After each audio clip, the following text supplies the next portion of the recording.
이 시간 우리 함께 기도하겠습니다.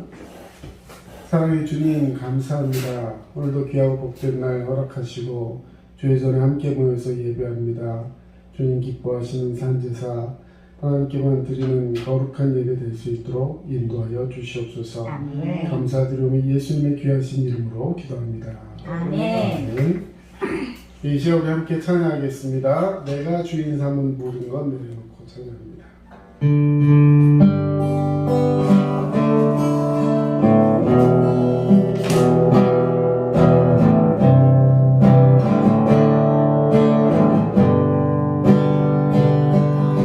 내가 주인 삼은 모든 것 내려놓고 내 주 대신 주 앞에 나가 내가 사랑했던 모든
호흡 있는 자마다 여호와를 찬양할지어다.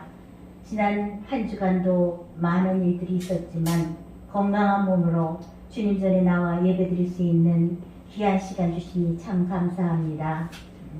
순간순간 다른 사람을 판단하고 사람으로 대하지 못함을 용서하옵소서. 오늘도 주님 말씀으로 많은 것을 깨닫고 좀 더 성장해가는 믿음의 자녀들 되길 기도합니다. 여름이 가고 높고 맑은 하늘과 나무들은 예쁜 단풍으로 새 단장을 하는 이 가을에 주님의 사랑과 은혜에 늘 감사하는 삶을 살게 하옵소서. 하나님께서 사랑하시는 두드림교회에 다시금 활력이 넘치며 주님이 기뻐하시고 쓰임받는 교회 되길 간구합니다. 성도들 모두 교회를 위해 기도하며 성령 충만함으로 아버지께 영광을 돌리고 예배마다 은혜가 넘치길 기도합니다. 모든 성도들 환절기에 건강 지켜주시고 예배를 위해 수고하는 학생들의 앞날을 형통한 길로 인도하옵소서. 오늘도 단위에 세우신 담임 목사님께 성령께서 함께 하시고 은혜 받는 귀한 시간 되게 하옵소서. 우리 주 예수 그리스도 이름으로 기도하옵나이다. 아멘.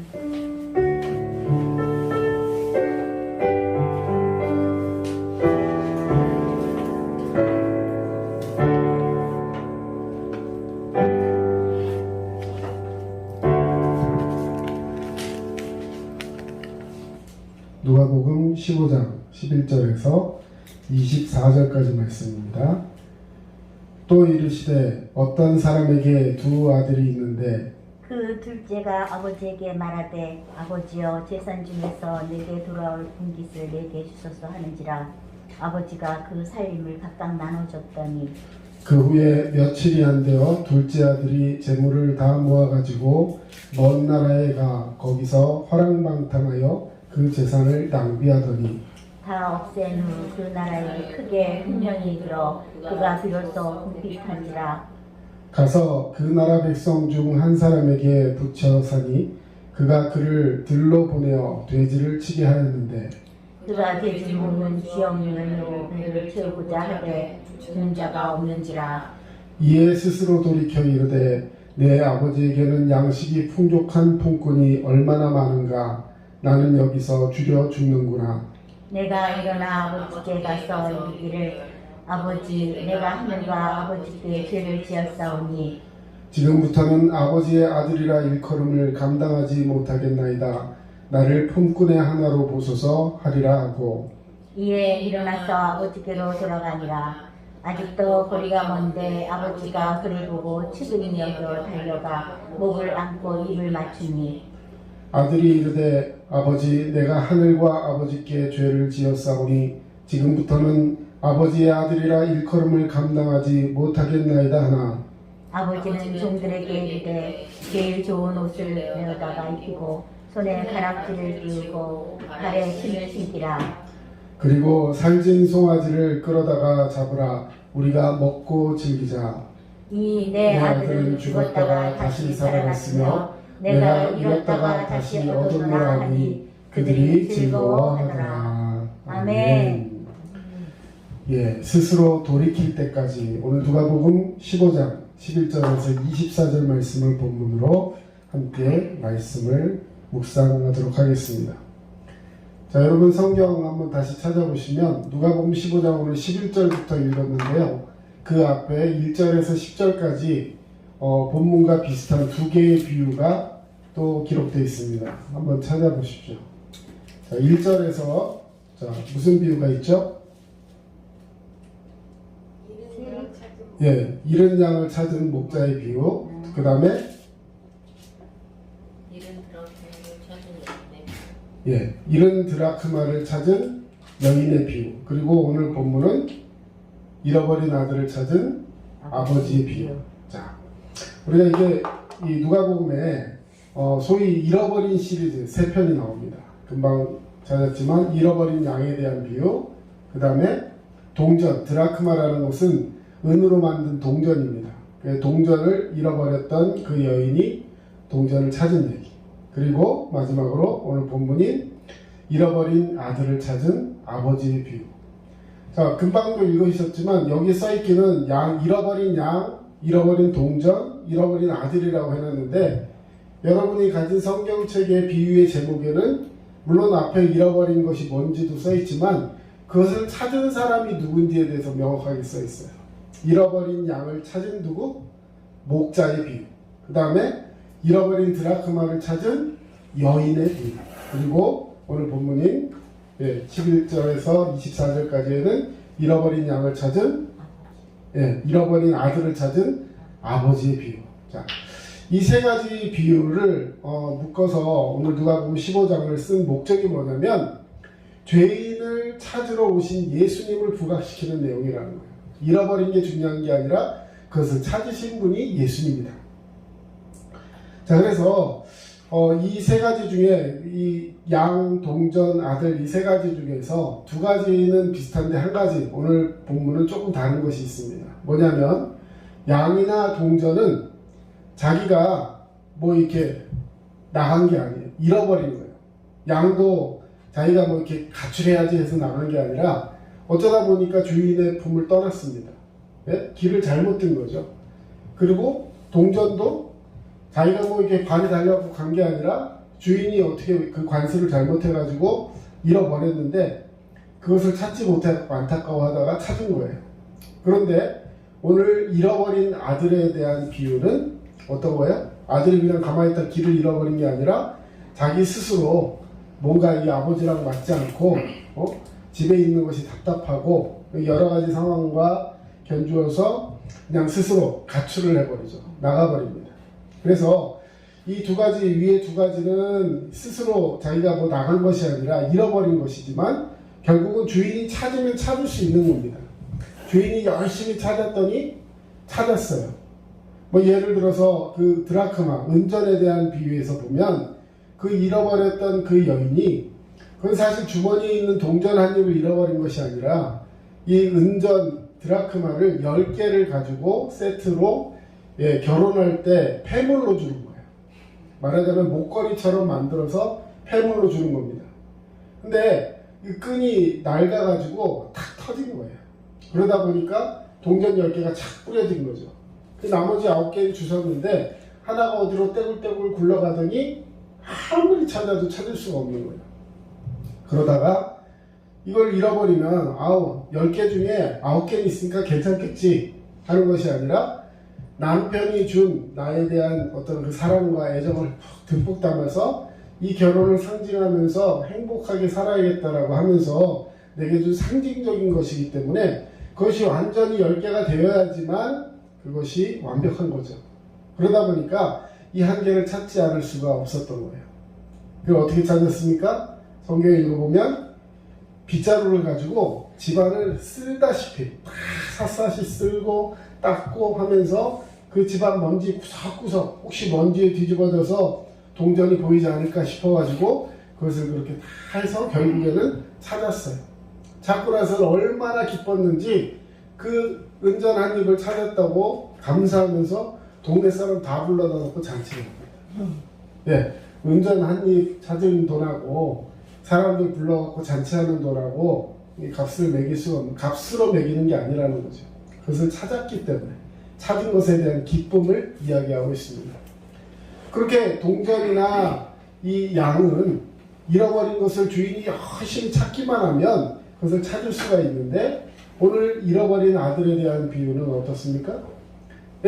그 아버지가 찾는다고 해서 찾아지는 것이 아니라 결국은 그가 돌아와야지만 그가 아버지의 집으로 올 수가 있는 것이죠. 그래서 오늘 본문의 비유는 하나님과 우리 인간, 인류의 관계를 가장 잘 보여주고 있는 말씀이 바로 이 잃어버린 아들을 찾은 아버지의 비유인 것입니다. 하나님이 아무리 전지전능하다 하시더라도 인류가 스스로 마음을 돌이키지 않으면 인류를 구원할 수 없다는 것입니다. 하나님은 전능하시기 때문에 사람을 그냥 내가 구원해야지 하면 죄인이 갑자기 의인되는 것이 아니라 죄인인 그가 하나님 앞에 나와서 나는 죄인입니다 하고 하나님께로 나와야지만 이 구원의 공식이 성립이 된다라는 것입니다. 그래서 하나님의 부지런함만으로 되는 것이 아니라 인간의 자발적인, 다시 말해 구원을 향한 열망과 그 회복, 회개가 있을 때만이 이 구원이 이루어진다라는 사실입니다. 자, 그러면 왜 이 누가복음의 세 개의 비유를 통해서 잃어버린 비유를 이야기하고 있을까? 아까도 말씀드렸지만, 그냥 잃어버린 것을 찾았다. 그 잃어버린 것이 무엇인지가 중요한 것이 아니라 그것을 찾기 위해서 얼마나 노력하는지 오늘 목자와 또 여인과 아버지의 비유를 통해서 하나님은 우리를 언제까지 찾으시느냐? 찾을 때까지 찾으신다. 성경에 보면 찾도록 찾으신다 이런 표현을 쓰고 있어요. 자, 여러분이 뭔가 잃어버려서 답답해요. 근데 나는 그냥 잃어버린 것을 우리 뭐 그런 얘기 하죠. 오늘 읽었던 누가복음 15장 제일 앞에 1절에 보면 잃어버린 양을 찾은 목자의 비유가 나오는데 양이 100마리가 있어요. 집에 목장에 양이 100마리가 있습니다. 자, 근데 100마리의 양을 들에서 이렇게 치고 가다가 한 마리가 갑자기 길을 잃어서 다른 곳으로 간 거예요. 자, 그러면 100마리 중에서 한 마리 잃어버렸으면 몇 마리 남았어요? 몇 마리 남았어요? 말을 해보세요. 99. 다시 말해서 99마리의 양을 그 들에다 그냥 놔두고 나머지 한 마리 양을 찾을 때까지 찾고 다닌다는 거예요. 여러분, 이것은 경제학적으로 봤을 때는 굉장히 낭비하는 시간입니다. 아니, 혹시라도 그 99마리의 양을 가운데 이렇게 몰아넣었지만 혹시라도 그것이 또 찾으러 다니는 동안에 어디로 사라지면 어떡할 거야. 그렇죠? 그렇기 때문에 우리가 경제적인 혹은 그리고 산술적인 생각을 갖는다면 99마리를 집에다가 잘 갖다 놓고 다시 나와가지고 찾으러 오면 물론 시간이 많이 지나기 때문에 그 양은 뭐 늑대한테 물리거나 이렇게 하면 죽을 수 있겠죠. 하지만 나머지 99마리를 생각한다면 어쩌면 그것이 현실적인 이야기일 수 있습니다. 그런데 이스라엘의 목자는 그렇게 하지 않는다는 거예요. 왜 그랬을까? 그 양이 단순히 가축이 아니라 자기의 자식처럼 생각하기 때문에 그렇습니다. 그래서 사실은 목동들은요, 그 양을 찾기만 하면 되는 거예요. 아까도 말씀드렸지만 늑대한테 물렸으면 찢어먹고 다 찢어 발긴 다음에 남아있는 그 털이나 가죽만 남아있어, 피 묻은 가죽만 남아있어도 그걸 가지고 목장주에게 찾아가면 넌 할 도를 다 했다. 그 한 마리 마저 찾았다. 그래서 너의 책임을 묻지 않겠다라고 하는 거예요. 그런데 여기서 말하는 이 목동이 아니라 이 목자는 그냥 단순하게 어떤 양을 지키는 경제적인 도구가 아니라 그를 자녀처럼 생각하고 있다는 거예요. 하나님은 우리를 그냥 한 사람의 어떤 인간이 아닌 하나님의 자녀로서 우리를 지키고 사랑하고 계신 줄로 믿습니다. 아멘. 그래서 이제는 우리가 주님이 오실 때까지 그 주님을 생각하면서 살아야 하는 거예요. 그런데 아들의 비유는 어떻다 그랬습니까? 아들이 돌아오지 않으면 아버지는 그를 기다릴 수밖에 없는 거예요. 여러분, 모든 사람이 죄를 범하였음에 하나님의 영광에 이르지 못하더니 성경은 기록하고 있습니다. 자, 죄가 있으면요 하나님의 영광에 이르지 못한다. 하나님은 영광의 하나님이신 줄로 믿습니다. 아멘. 거룩의 하나님인 줄로 믿습니다. 아멘. 그런데 그 하나님께로 나아가기 위해서 우리가 반드시 해결해야 할 문제가 있는데 그것은 바로 죄에 대한 문제예요. 내가 죄로 물들고 죄로 인해서 하나님과의 관계가 단절되면 내가 아무리 가고 싶어도 혹은 하나님께서 나를 붙들고 나를 사랑하시고 나를 용서하시고 구원하시기를 원하시지만 그럼에도 불구하고 이 죄 문제가 해결되지 않는다면 우리는 하나님 앞으로 나아갈 수 없다는 것입니다. 길을 잃었어요. 그러나 아까 양이나 동전은 주인이 쉽게 찾을 수도 있고 또 탕자처럼 힘들게 아버지에게 돌아올 수도 있다는 것입니다. 오늘 성경에 보면 바로 그것을 이야기하고 있어요. 모든 사람이 구원받기 위해서 똑같은 에너지가 필요한 것이 아니라는 거예요. 어떤 사람은 복음을 전하면 정말 그 복음을 쉽게 받아들이고 또 그 인생이 마치 준비되었던 것처럼 예수님께로 나오는 그런 사람도 있습니다.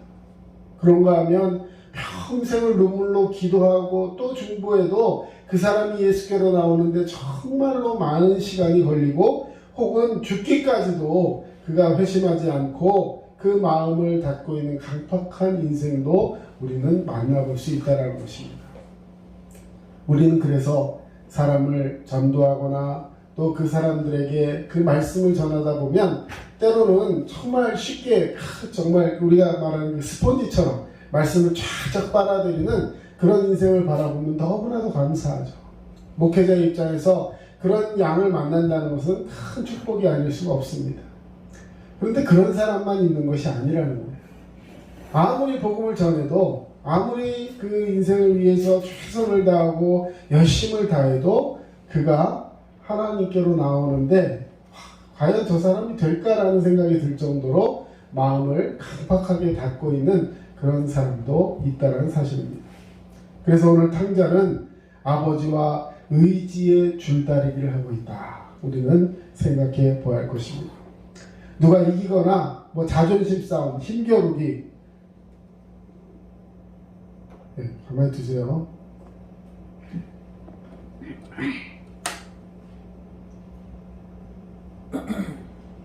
네.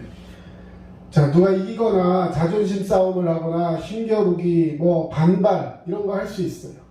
예? 믿음 생활을 한다고 하면서도 마음속이 강팍해져 가지고 말씀도 들어오지 않고 특별히 청소년기나 이럴 때 보면 굉장히 마음이 그런 오락가락하는 그런 친구들 많이 있습니다.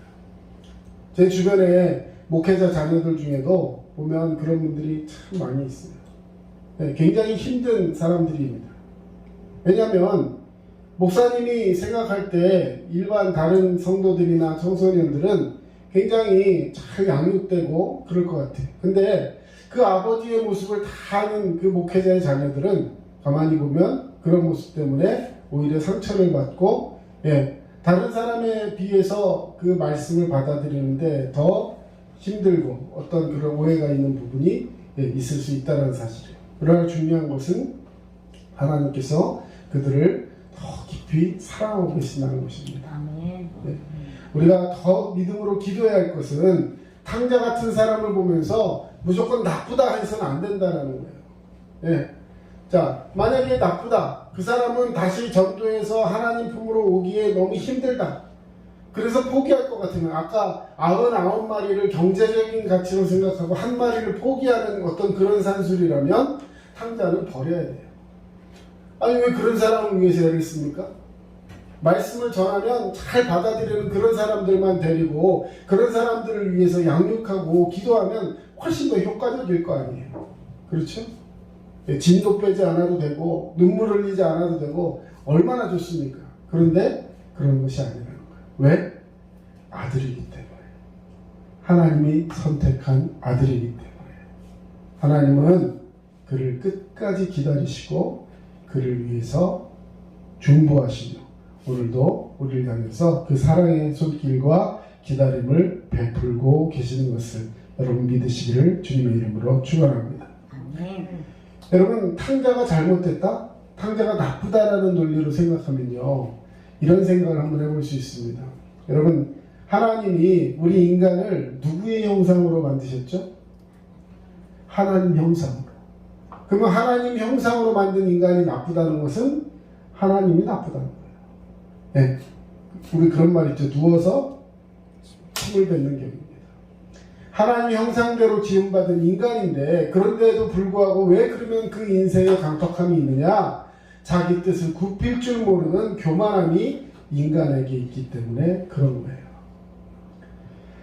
당신의 형상대로 지었는데 사람을 나쁘다라고 하는 건 아까도 말씀드렸지만 하나님이 온전치 못하다라고 이야기하는 것과 같은 것이라는 것입니다.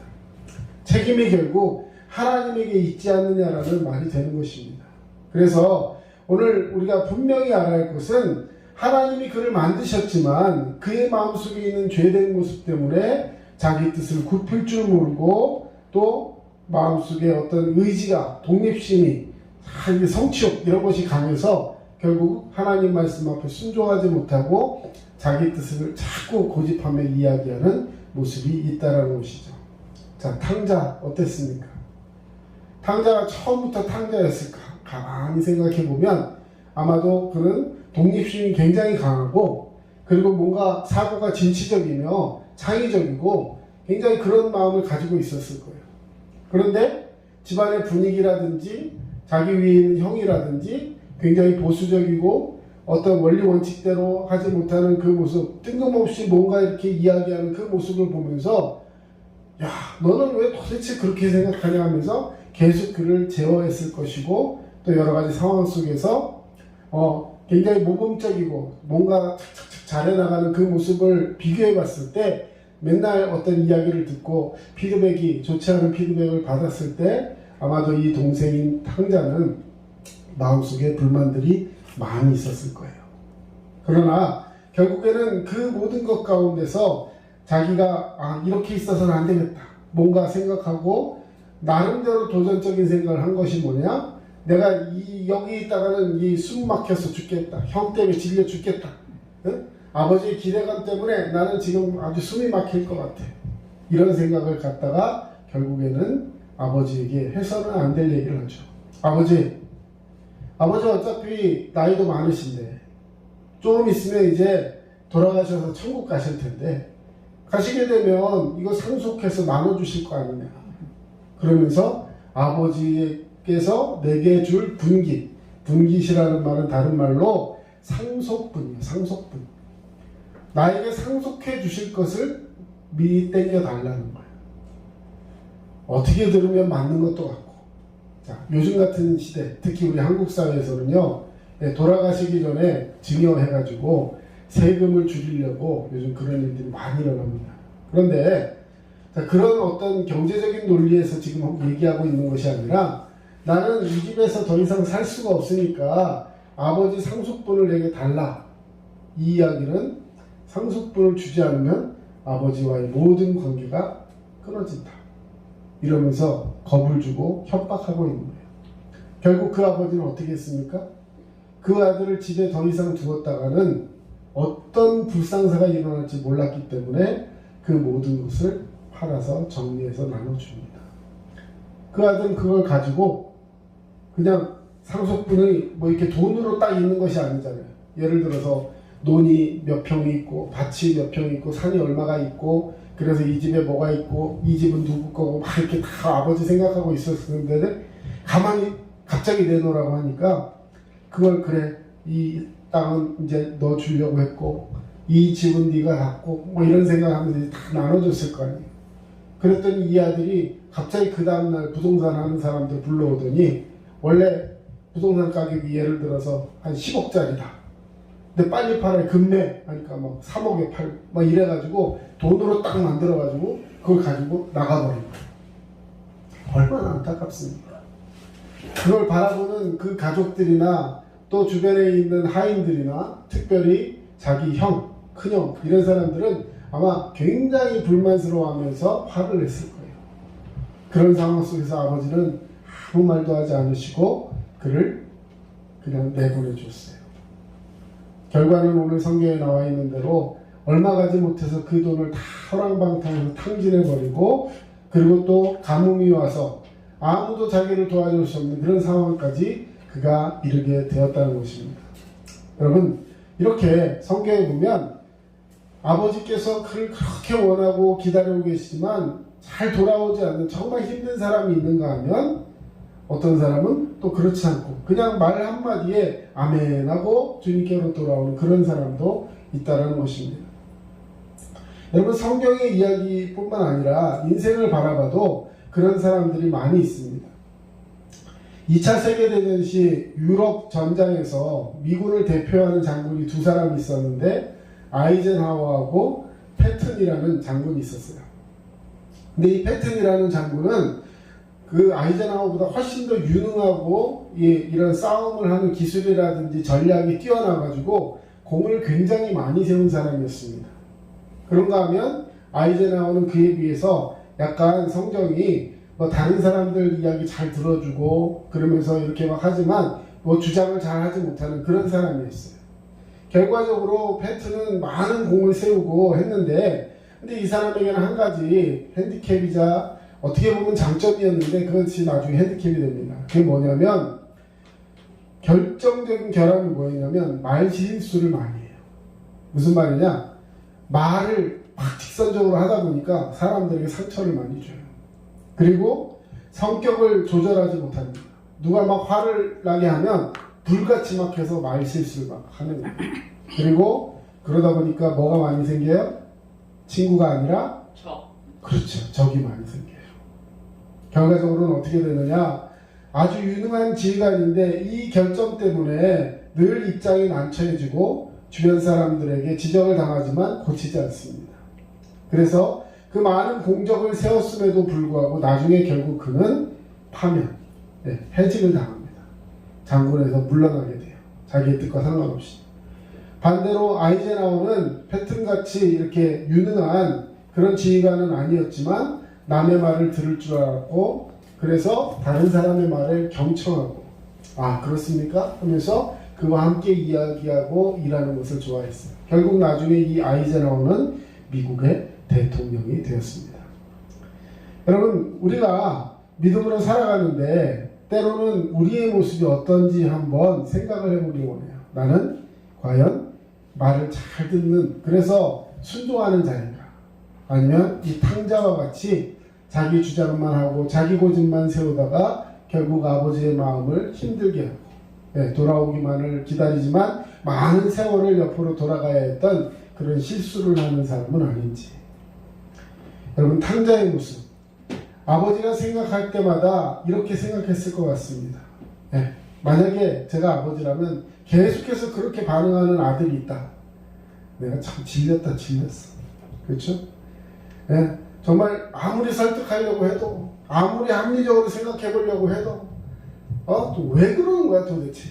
이런 생각을 갖게 하는 그런 탕자.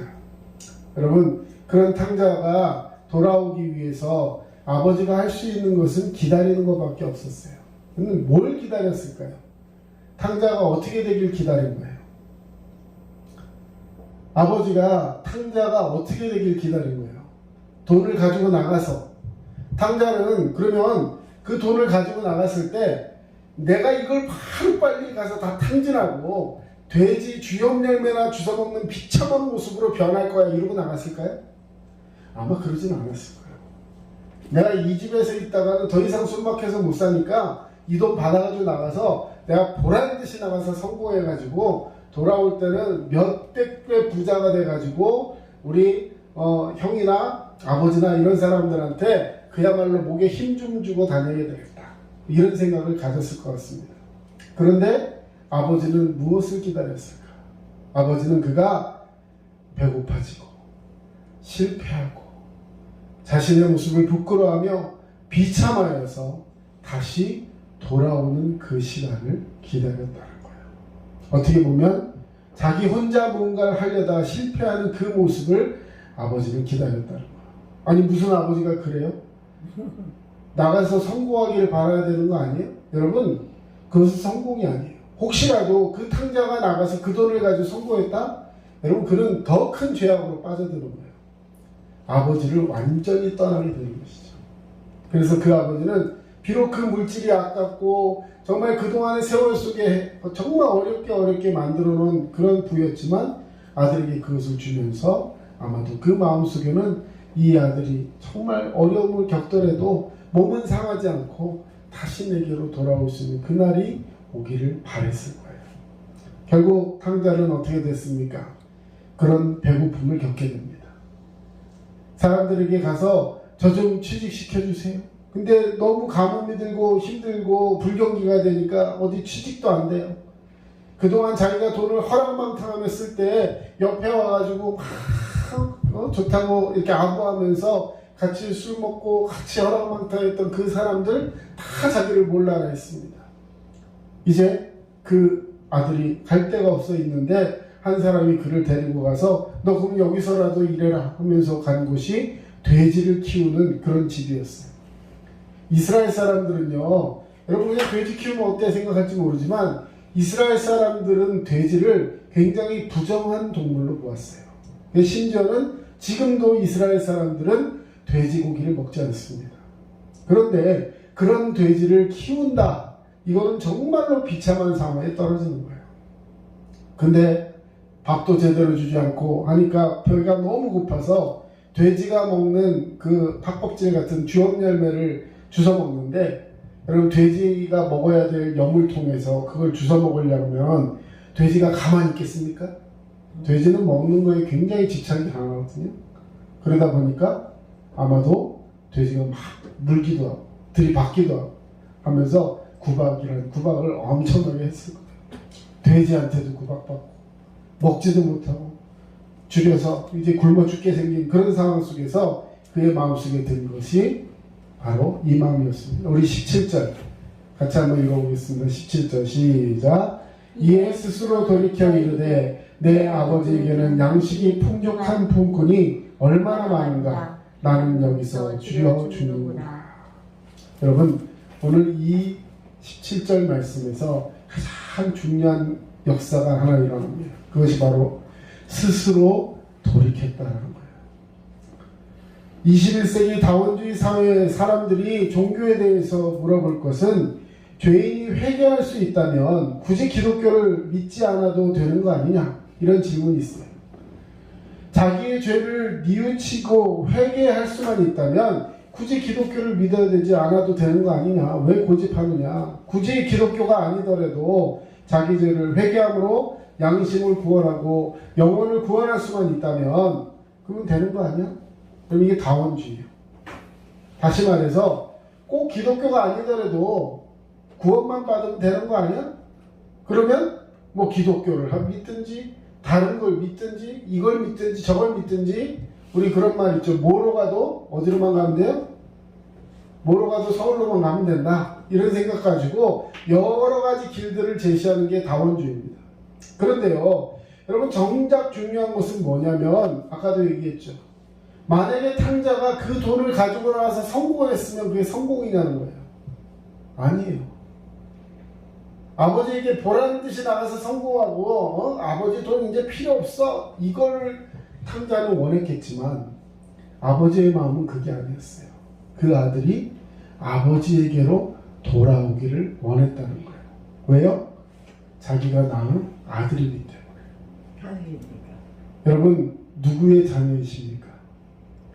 하나님의 자녀인 줄로 믿습니다. 하나님이 여러분을 만드신 줄로 믿습니다. 그렇다면 하나님께로 돌아와야 되는 거예요. 다른 종교, 다른 입장, 여러분, 우리를 미혹하는 많은 것들이 있지만 그런 것에 미혹당할 것이 아니라 우리가 주님의 그 은혜 가운데 하나님이 나의 아버지다. 오늘 그것을 꼭 기억하시고 믿음으로 나아가는 자가 되어야 할 줄로 믿습니다.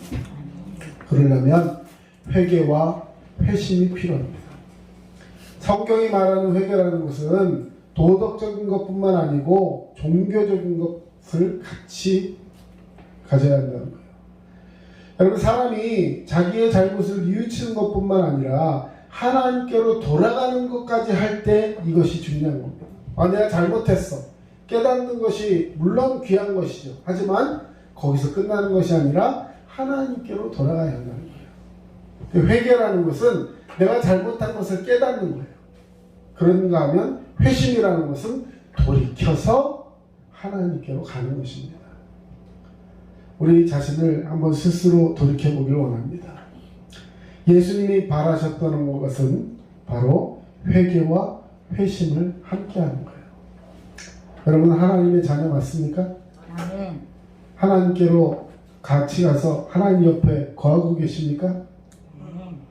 여러분, 오늘 탕자와 같은 모습이 혹 나에게 있지 않을까? 언제부턴가 나의 예배가 무너지고 나의 기도가 무너지고 하나님과의 관계 속에서 무언가 소원해지는 그런 모습이 나에게 있다면 주님께로 다시 돌아가야 할 줄로 믿습니다. 아멘. 오늘 말씀 속에서 주님이 우리에게 원하시는 것은 하나님과의 관계가 회복되기를 원하신다는 거예요. 아멘. 아버지는 그 아들이 오기까지 그를 지켜보고 있었어요. 동구 밖에 큰 길이 보이는 그 길 앞에 서서 다른 모든 것을 포기하시고 더 이상 일도 못하고 아무것도 하지 못하고 그 아버지는 그 아들이 돌아오기만을 기다리고 있었다는 거예요. 오늘 말씀 이후에 뭐 탕자 그 형, 집에 있던 그 형의 이야기도 있지만 오늘은 아버지의 마음을 우리가 다시 한번 알아야 한다. 때로는 그가 자기 스스로 뭔가를 해보겠다는 고집 가운데 교만해 있을 때 때로는 아버지 하나님은 그가 실패하기를 원하실 수도 있다는 거예요. 여러분 하나님 말씀 앞에 깨어 기도하면서 하나님이 원하시는 그 진리의 삶을 살기 위해서 오늘 나는 과연 주님 품에 있는 행복한 사람인가? 주님과 함께 동행하는 그런 믿음의 사람 되시기를 주의 이름으로 축원합니다. 아멘. 기도하겠습니다. 사랑의 주님, 하나님을 사랑하고 믿음으로 따라 깨어 기도하는 우리 모두가 될 수 있도록 주님 도와주시옵소서. 아멘. 아버지 오늘 탕자의 모습을 바라보던 그 아버지의 심정을 생각하면서 오늘 나의 모습은 과연 주님 앞에 어떠한가를 생각해 볼 수 있는 귀한 시간 되게 하여 주시옵소서. 아멘.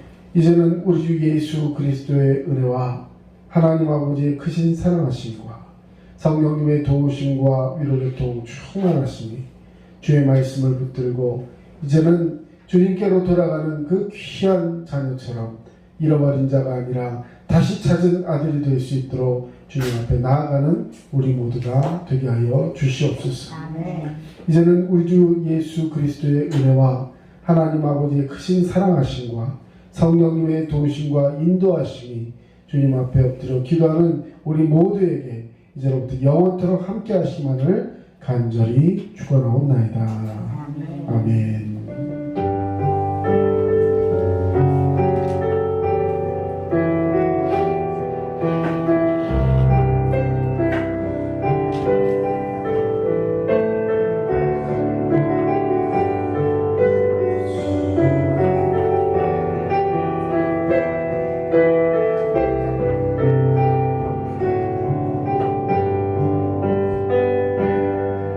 지금까지 남양주 다산신도시 두드림침례교회 전철호 목사였습니다. 여러분 늘 건강하시고 승리하시기 바랍니다. 감사합니다.